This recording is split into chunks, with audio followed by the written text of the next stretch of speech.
All right, this is our second part in our series on figure drawing. And again, these are layouts. These are building up to getting to a more recognizable figure. So in our first video, we looked at basics with just circles and triangles. So now we're going to build it up a little more. Again, I'm going to be using my little mannequin here. And if we're live in class, we definitely be using these. If you can ever get your hands on one, it's good to have. Also, you could even look up pictures because we're going to just give the form of slightly more advanced shape here that's a bit more human. And again, this is just really good for beginners to work up to. And then we'll use these to kind of move forward in doing different poses and such. So I've already done, if you watch the first video, my 1 through 8, which we know 8 heads is as tall as the figure is going to be. So I've kind of just eyeballed getting a head in each space. And I'm just going to go from here. And once again, I'm going to use a color, red here. And again, we do this because this is practice and this is such a good labeled page to have in your sketchbook for reference. So that's why I encourage you to do this. Okay, so we know based off our first video, if you want to keep labeling, you can, but let's just go ahead and jump right into it. So we know here at the top is where our head's going to go. And as it shows here, you know, is that oval shape rather than a perfect round. So just going to kind of center it and do that. And again, you can either do your contours or like in this case, it kind of almost gives the eye socket, but that is really not important at this point. We just want to get that there. In our last video, we didn't talk too much about the neck, but you know, it is just this very small line, but we did talk about that spine. And, you know, even though we're going to draw over this, I still like to draw it.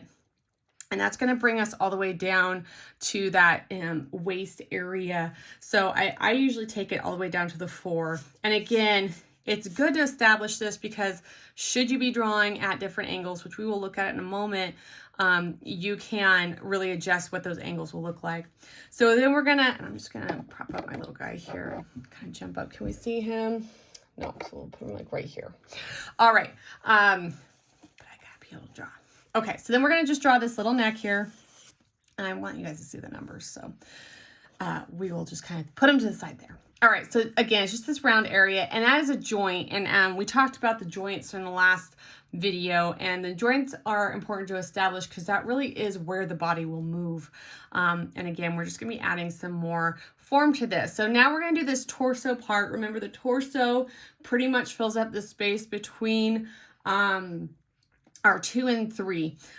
So here we go. We're going to bring this down, and this is also our shoulder area. So if you remember our shoulder, and again, we're going to build this up a little bit more, is about here. Attached to those shoulders, we'll have our joints, which we'll come back to. And we're going to just bring this down to 3. And again, this is our torso, and everybody has almost like a triangular body shape that connects to then our waistline.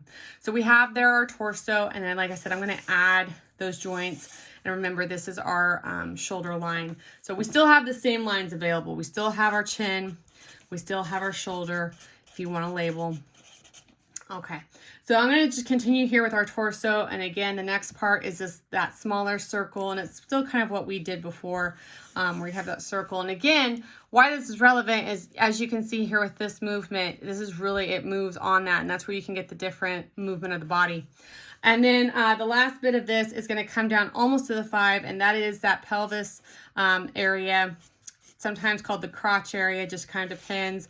But I usually just refer to it as the pelvis.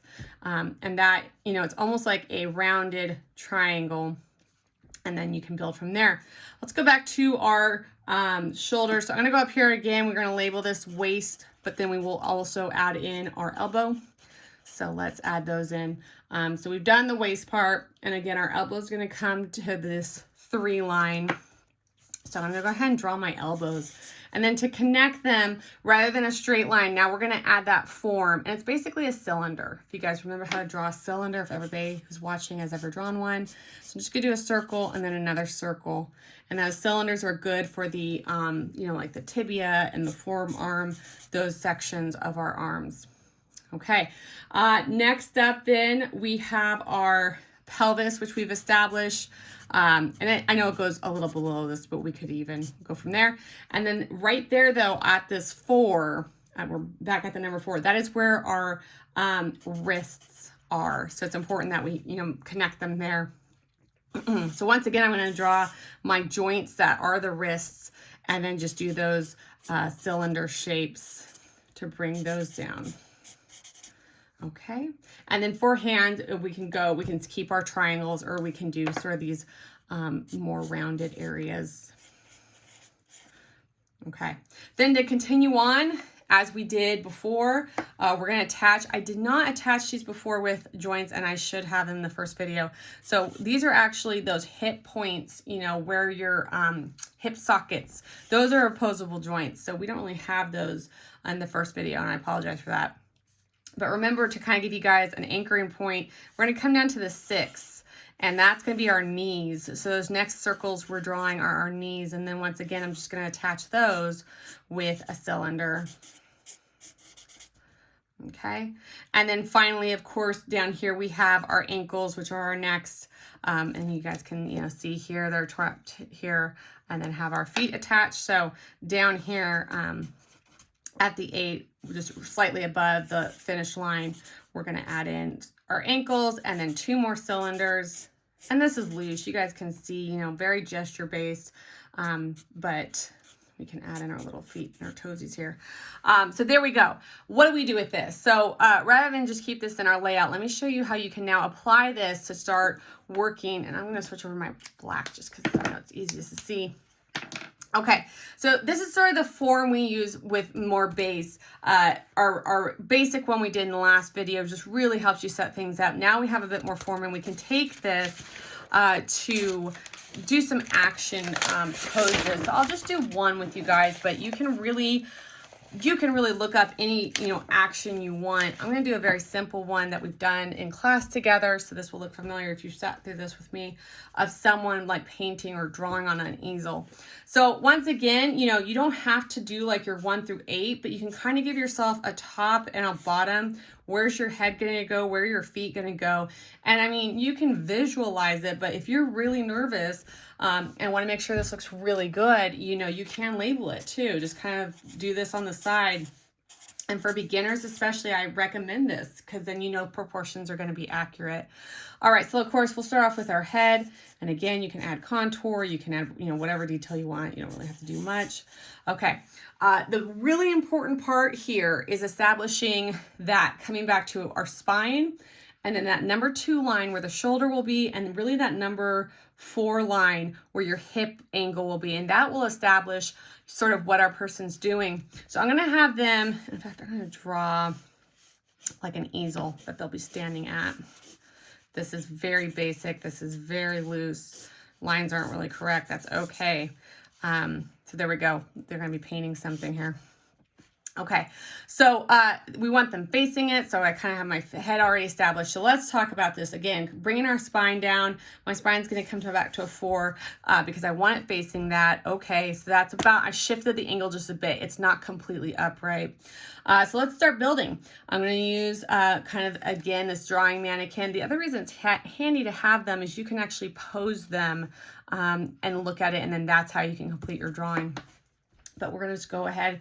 If you don't have one, now you have the tools to create. So knowing that our torso kind of needs to face this, so I'm just going to shift that torso area. And again, our torso pretty much comes down to the 3 if I was envisioning, but I actually have it here. So and I reversed that. Sorry about that. I'm talking and drawing at the same time. There we go. It's wider. Obviously, your shoulder line's wider there. All right. And that's why we gesture, right? So we can do these corrections. And that's why I'm not going to edit this video, because this is what will happen to you guys. And that's how you correct. That's why you start off most of your practice drawings with gesture. You just overcorrect those lines.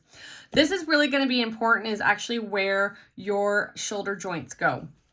So I'm going to go ahead and have this one here, and then this one's going to come over here, and maybe I'll jump to another color here in a moment because I'm going to have them, the hands out towards this easel. And then, okay, we'll continue on with those hip lines, and that's pretty good. And then that pelvic line, I'm going to bring it down to about that 5, not quite. And we're still looking good there. So when I bring in the arms, and I am going to switch colors just so you guys can see this better. Now I have to think about what do I want the arms doing. So I'm going to have them hold like a little palette in one hand and a brush in the other. So I'm going to start with my cylinder, and it's going to be kind of closer to the side. And I'll keep that wrist joint. Remember that elbow joint is right here at the, beginning of the waist. So we want to keep it there. And then I'm going to swing this one over a little further to have it be out, but I'm still even up with stuff, right? So that's where you want to, make sure that still looks correct. And then now that we're moving, we might not follow the exact measurements, but you can keep them in mind and how big they are so you don't get too crazy long arms or crazy short arms. So I'm going to continue this before I finish my legs. And I'm going to bring in another cylinder. And then this is where we bring in our hand. And I'm just going to go ahead and put like a little palette, and that would be like where you'd hold the paint. Just doing some quick shading there, so you might not even see the hand. And then this one, I'm going to do another cylinder. And then again, bring in that, wrist joint. Now remember, this one's coming over the body, so it's going to be slightly shorter. They won't be completely even. And then with this hand, I'm going to raise this hand up a little higher, and it's going to have a brush. And this is just a real loose sketch, just to try to figure out where things go. And then I'll come back to our black and get those hip joints assessed. And again, this person's just going to be standing there, so I'll just use my cylinders as a guide. And again, kind of at this at the 6-7, which I went a little too far there. That's where our next joints are going to be. That's our knee joint. And I'll add that. And then I'm going to bring this all the way down. And this one's easy because it's just standing straight. And then we have those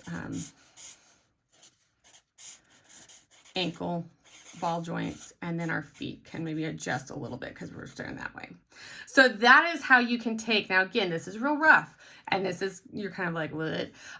This is the start. This is what's going to help you lay out. Even before you even go to your final paper, canvas, what have you, when you're sketching your sketchbook, I want to do a drawing or a painting of someone painting. This is how you would start it off. And then in the next video, stage 3, I will show you then how to use this form and build it to a human form.